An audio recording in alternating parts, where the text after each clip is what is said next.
कोनो बात नहीं, हम लोग हिना साहब के साथ में है, ठीक है। और पूरा पब्लिक जलालपुर के जो है हिना साहब के साथ में, हर एक बिरादरी का, इसलिए हम लोग सभी को देख लिए। एक बार हिना साहब को हम लोग फुल बहुमत के साथ में देखना निपुण सिंह रउआ देख रहा बानी बीएमएन सारण। आज हम सिवान लोकसभा क्षेत्र में बानी।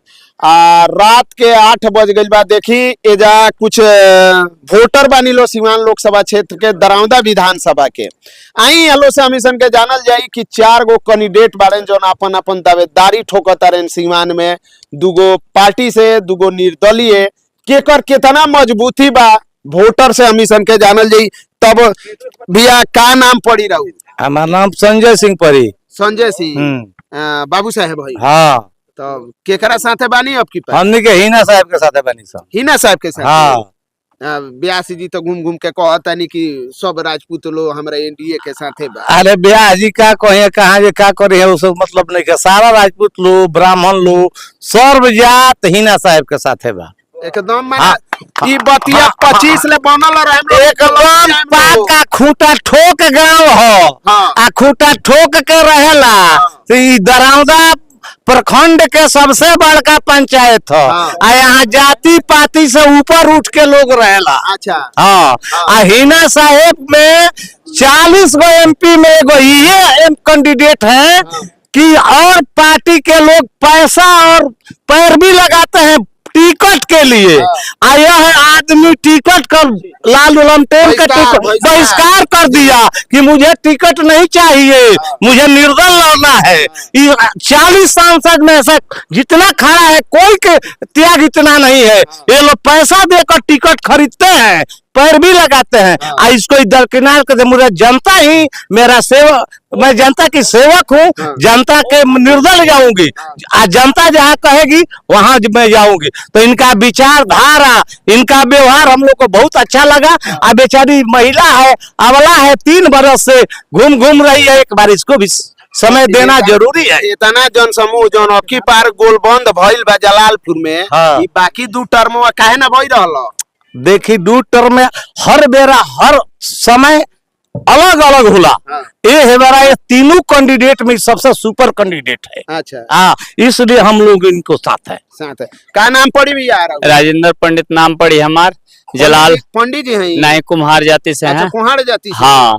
तब तो रउआ लो लालू यादव के साथे होके ऐसा कोनो बात नहीं, हम लोग हिना साहब के साथ में है, ठीक है। और पूरा पब्लिक जलालपुर के जो है हिना साहब के साथ में, हर एक बिरादरी का, इसलिए हम लोग सभी को देख लिए। एक बार हिना साहब को हम लोग फुल बहुमत के साथ में देखना चाहते हैं। फुल बहुमत के साथ में है हम लोग। माने रउआ लो तो लालटेन के कोर वोटर है ना? ऐसा कोनो बात नहीं है। इस बार जो है ना पिछड़ा के ऐसा कोनो बात नहीं, अधिकार हम देनी, बैठे के ऐसा कोनो बात नहीं है। सबका के देख रहा बा, लेकिन इस बार जौन बटे हम लोग पूरा फुल बहुमत के साथ में जो है खुल करके हिना साहब के साथ में है। तब भैया रउआ का कहे? बस हिना साहब, खाली हिना बस हिना जी के साथ। उन्हें बीजेपी वाला लोग कहते हैं एनडीए वाला कि अब की बार 400 पार। अरे भले एनडीए वाला कहता 400 पार, जब बीजेपी वाला अब की बार मान लीजिए हिना के बा, हिना जी के साथ बा सबके पूरा जलालपुर। माने हिना साहब में का रउआ क्वालिटी लागत है जी? क्वालिटी से मतलब नहीं। देखिए अब सब करा के दिखा दिल भाई, एक बार मान लीजिए वहाँ के दिखाओ कि वहाँ के कैसे ऐसी करता नहीं। क्वालिटी तो सब कर दिखा दिल बा। अब की बार हिना साहब के बा। अब की बार हिना साहब। हाँ। तब बाबा अरे सब कोई एक घड़ी भागवा लेके घुमाता है, रउआ व्हाइट लेके घुमाता नहीं। हाँ, राजनीतिक में कुछ ना बोले। राजनीति में रउआ कुछ ना बोले, न्यूट्रल बनी। हम वो हमारा लूरे ना बोले। लूरे ना तो वोटवा केकरा के दिया? वोटवा दिया है ना साहब के दिया। माने इतना लूर बाकी हिना साहब के वोट दिया, बाकी राजनीति के लूर नहीं के। एनडीए वाला लालटेन वाला लोग के ना दिया। एनडीए वाला जहाँ बात आ बा, लेकिन अपना दरौदा सीवान क्षेत्र में तो हिना साहब बड़ी। हिना साहब बड़ी। आई देखी कुछ और चाचा बाबा बानी लो। बाबा का हाल बा? ठीक बा। ठीक बानी नु? तबियत पानी ठीक बा? तबियत पानी भी ठीक बा। हमने के हिना साहब के कैंडिडेट है से हिना साहब के वोट देवे के बा। का नाम पड़ी रहू? छोटे लाल राम। छोटे लाल राम। रउआ लो तो महाराज कैसे हिना साहब के जी रउआ लो तो एकदम लालटेन के बान्हल वोट हई लो। लालटेन के बानल लालटेनों का हमने क्या देख लेनी सन। अच्छा रउआ की यहाँ से मायावती भी आवत तारी महाराजगंज लोकसभा में आ सिवानो लोकसभा में आवत हो के वो सब हमने क्या कोनो बहस नहीं का, हमने क्या बस हिना साहब से बहस बा। हिना साहब हाँ। माने मायावती के या लालटेन के केहू के नहीं के देखे कोनो के के नहीं निर्दलीय निर्दलीय हमने क्या हिना साहब। हिना साहब के चुनाव चिन्ह मालूम बा?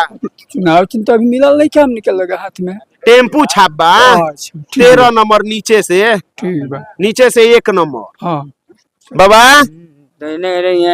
हमरा का बाबा का माहौल का बनते जी? माहौल बा जे हमनी के मन जे हिना साहब के वोट देवे जा रहल बनी सब ताहे दिल से में कोनो मने सोचे वाली बात नहीं है कोनो सोचे वाला बात ना। अब यहाँ रह गल कि हमनी के गांव के एगो समूह, गांव के समूह जंग चलेला ओंग हमनी के रहिले सा। ई नहीं है कि हई हरजन होवन तो हुनकर होवन तो दुसाद होवन तो हुनकर होवन तो बाबू साहब होवन तो हुनकर होवन, ई सब ना होला। ई सब हमरा गांव के जौन माहौल रहला ओ गांव के स्थिति से हमनी के सारा आदमी मिल के भाई भाई के प्रेम बा, हमको वही हिसाब से चली हिना साहब। हिना साहब हिना साहब हाँ हिना साहब का, हाँ हिना साहब। चलिए देखी ई दरौंदा विधानसभा के जलालपुर के दलित बस्ती है आ दलित बस्ती में कैसे हिना साहब के वोटर बाड़े सपोर्टर बाड़े एक मत बाड़े कि अब की पार ना एनडीए ना लालटेन, अब की पार हिना साहब के टेम्पू छाप। बाकी रहुआ ई वीडियो देख के का कहें कमेंट करके बताई, वीडियो के खूब से खूब शेयर करी। नमस्कार।